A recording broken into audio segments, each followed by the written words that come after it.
Something really fascinating happened in Nebraska the other night. There was a town hall for Representative Mike Flood, who represents a district that I think voted like 75% for Donald Trump. It might have even been higher than that.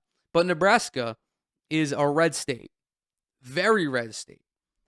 And as we've seen across the country, red state citizens are increasingly fed up with the Republicans. They are fed up with Elon Musk. They are fed up with Doge. They are fed up with just the ideology of the Republican Party because these people are experiencing material harm and their constituents are not doing anything to fight it because their constituents worry more about Donald Trump being mean to them than the people who elected them.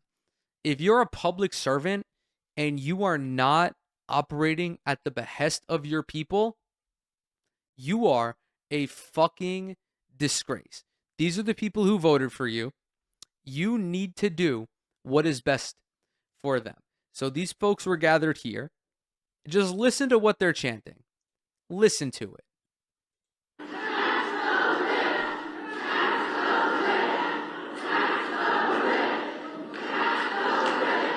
Okay, let's talk about this. So your proposal to solve this is to tax the rich. Get shit on, you fucking... I love watching smug pieces of shit get fucking dunked on. Look at this fucking goofy ass motherfucker getting put in his place. Do you know what he's talking about? He's talking about balancing the budget.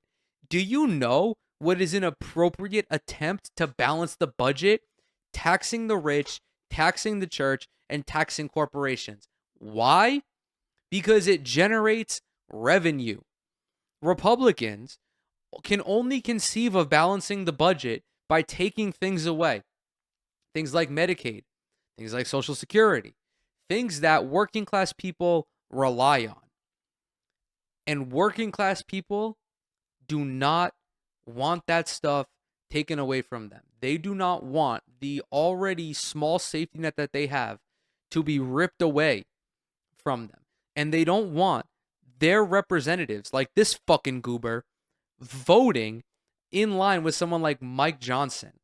Right? Let's play it back. Let's get it one more time.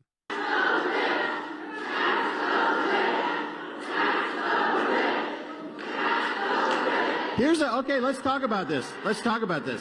So your proposal to solve this is to tax the rich.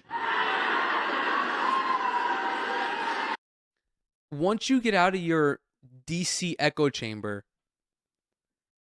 and get hit with this is him leaving his DC echo chamber and getting hit with reality.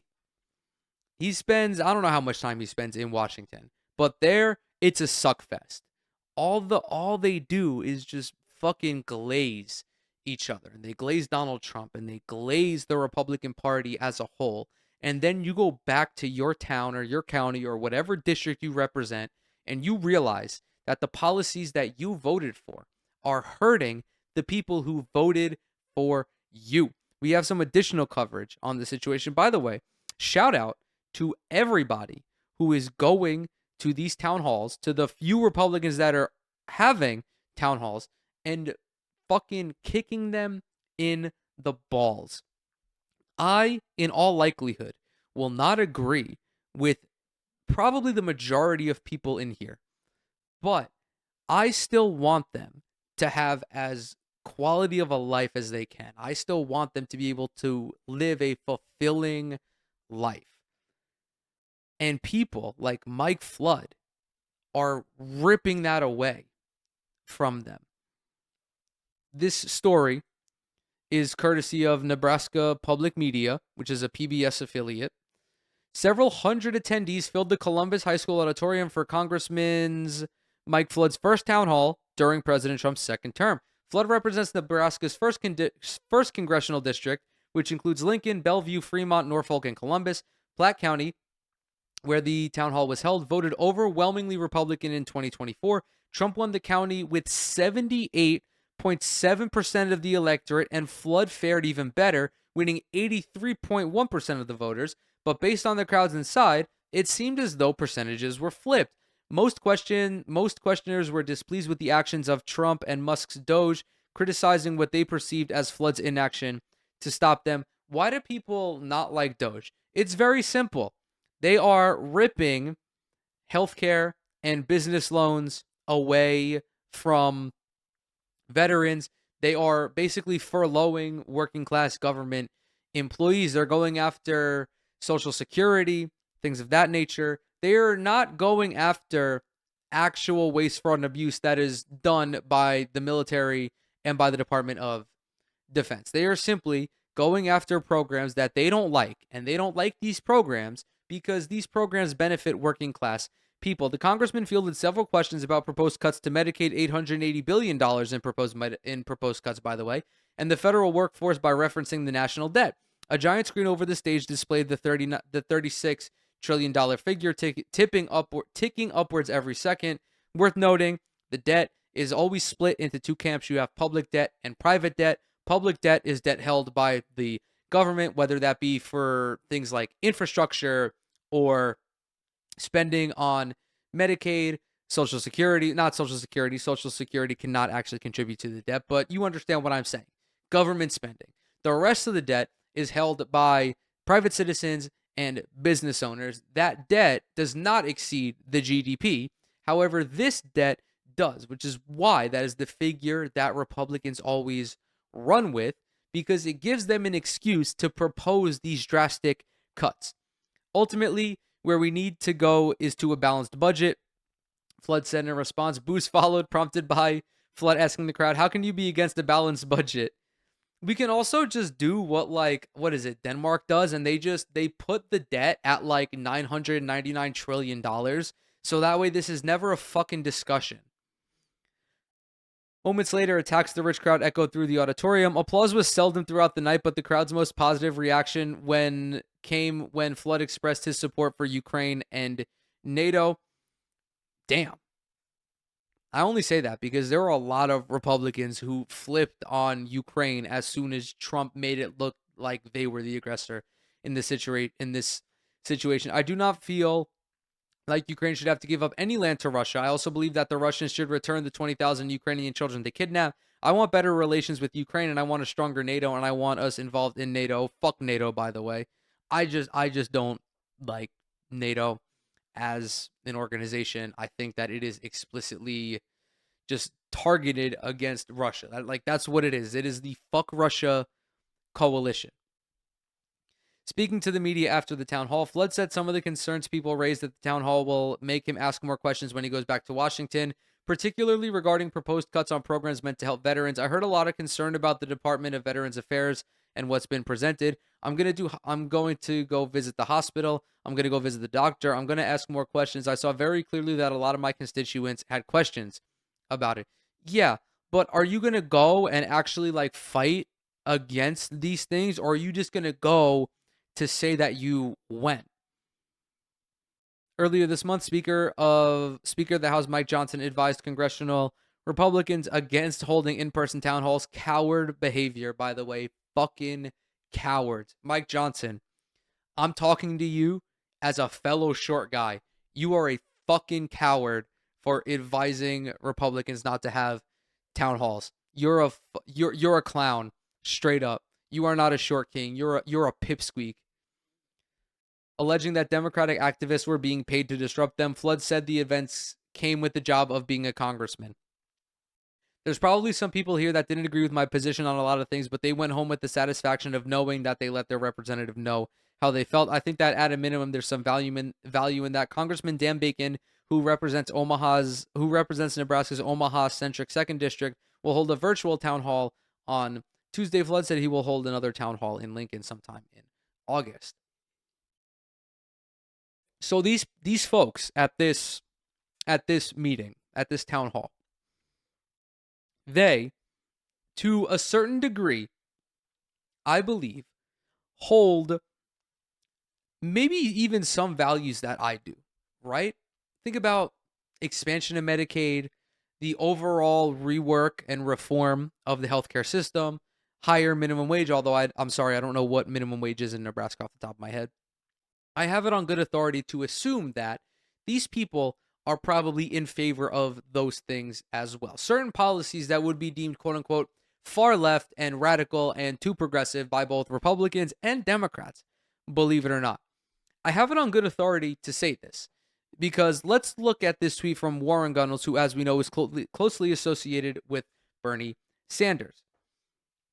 He's quote tweeting a tweet from Matt Iglesias that reads, quote, people who think Democrats are too conservative are wildly overrepresented on this platform, that being Twitter. Even among people who voted for Harris, they're badly outnumbered by people who thought she was too far left. Okay, so now Warren Gunnels quote tweets this and said, 84% of people want Medicare to cover dental, vision, and hearing. 77% want to expand Social Security, which I think alludes to the cap being lifted off of Social Security so that wealthy people making over $176,000 contribute at the same rate that people contribute who make less than that. So if you make $37,000 a year, or if you make $50 million per year, you are contributing the same amount. I currently pay into, or a person who makes $170,000 a year pays the same amount into Social Security that LeBron James does, who earns upwards of $50 million a year. Removing the cap would just mean that LeBron pays 6.2% of his income into Social Security, which is the same rate that everybody else pays into. 75% want a cap on rent increases. 70% want a $17 an hour federal minimum wage. 63% want Medicare for all. These policies are winning policies. And I encourage Republicans who live in Republican districts to press their congresspeople on why they won't advocate for stuff like this. Why will you not advocate for policy that materially benefits your constituents? Now, I'm not even talking about this as someone who's naive because I live in the liberal safe haven that is New York. No, we have evidence of this beyond polling. Various red states have voted on progressive down ballot measures. We can look at Missouri this past year. Do you want to know what Missouri voted on? Provide for a state constitutional right to reproductive freedom defined to include abortion. 52% voted yes on that. Proposition A, increase the state's minimum wage to $15 an hour and require employees to provide earned paid sick leave for employees. 58% of people voted on this. Nearly a supermajority of Missouri voters want a higher minimum wage because they know it will materially benefit them. Not only will it put more money in their pocket, but it will allow the state to generate more. It will generate more revenue for the state, which Missouri can then use to improve education, to improve infrastructure, further benefiting the material conditions of these people. We can go to Kansas back in the midterms in 2022 when Roe v. Wade was when the repeal of Roe versus Wade was probably at its peak. The people of Kansas voted nearly 60% to keep access to reproductive health care in place. These seemingly radical leftist ideas are not radical at all. I would argue that this is the bare minimum. We aren't even talking about, like, taxing the rich to some people is a more radical idea than raising the minimum wage. But taxing the rich isn't even that radical when you remember that over the last, 20 years or something, the top 1% has amassed $84 trillion in wealth, it may even be fewer than 20 years, that they have sucked away from the lower class. You have like the top four wealthiest people in the United States of America own more wealth than the bottom 50%. Do you understand how fucking fucked up society is right now, where we have multiple 100 billionaires living in the United States at a time when 60% of the country is living paycheck to paycheck, at a time when the homelessness population is up 18%? We may be a highly polarized voting base here in the United States, but that is done by design. And it is the Republicans who consistently push wedge issues and culture war issues because they don't want the working class to develop class consciousness. That is what they fear. They fear what happens on down ballot measures like this in Missouri. They fear a town hall where people, mechanics, teachers earning $40,000, $50,000, $60,000 a year go and press them on why they are so cucked to the oligarchy. The key to weathering this current political climate, and really ultimately the core of my messaging, is always to remember the fact that you are closer to being homeless than you are to being a billionaire. You are one missed mortgage payment away from being homeless, potentially. And that is the case with so many people here in the United States. You have more in common with the dude who voted for Trump across the street from you, who makes $35,000 a year, and advocating for a better existence for them is not only like it's not only the humane thing to do, but it could also potentially help de-radicalize them. It's always about how can I benefit the working class? And this is why Bernie's messaging resonates so profoundly. And that is why the Democrats in particular need to adopt messaging that more resembles his, because that is the winning message. You can go by the polling, and if you don't like polls, you can go by all of these down ballot measures that I just talked about. Ballotopedia has an entire fucking section on down ballot measures from 2024. So many of them are deemed progressive, I would say. And it's not even just, it's not even just in blue states, but also in red states. Like in Florida, for example, they voted to, I believe it was, pardon me, it was to raise the what was it, to legalize marijuana? I'm like fucking, I'm also multitasking. I'm trying to find this link I was mentioning for you guys. Yeah, okay. We could I have it right here. 2024 ballot measures. Let's look at abortion. Okay? Arizona, provide for a state constitutional right to abortion. 62%. Montana, provide for a state constitutional right to reproduce. Oh, that's Missouri. I'm sorry. Montana, provide for a state constitutional right to abortion before fetal viability. 58%. New York, this was the proposal one, which enshrined in the state's constitution that people cannot be discriminated against, including sexual orientation, gender, pregnancy. 62%. Right? These are winning issues, and you can go, you can check this out right here. Here's the wages tab. Nebraska, require employees to provide earned paid sick leave. Yes, 75%.